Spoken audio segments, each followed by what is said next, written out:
রমজান মাস উপলক্ষে বাণিজ্য মন্ত্রণালয়ের সাথে আলোচনা হয়েছে এবং পুরো মাসে সয়াবিন তেলের কোনো ঘাটতি থাকবে না বলে জানিয়েছেন ধর্ম বিষয়ক উপদেষ্টা ডক্টর আফমা খালিদ হোসেন। ইসলামিক ফাউন্ডেশনের আয়োজনে মঙ্গলবার দুপুরে সিলেটের আলমপুরে বিভাগীয় কমিশনের কক্ষে এক সংবাদ সম্মেলনে যোগ দিয়ে এসব কথা বলেন তিনি।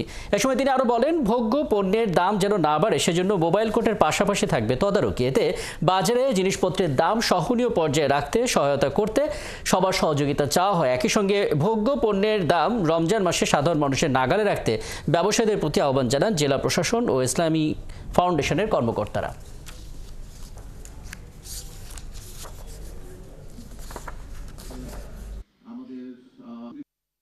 রমজান মাসে যাতে নিত্য ব্যবহার্য দ্রব্য সামগ্রী জনগণের ক্রয় ক্ষমতার ভিতরে থাকে এ ব্যাপারে আমরা সরকার অত্যন্ত সচেতন। খেজুরের উপরে আমরা শুল্ক প্রত্যাহার করেছি বা কমিয়ে দিয়েছি। এরকম খুব বেশি এসেনশিয়াল যে আইটেমগুলো আছে ওগুলোর উপর আমরা আশা করি খুব বেশি প্রভাব পড়বে না। সয়াবিন এখন বাজার থেকে উদয় হয়ে যাচ্ছে, তিনি বলেন 4 দিন অপেক্ষা করেন, সয়াবিনের আর সংকট হবে না।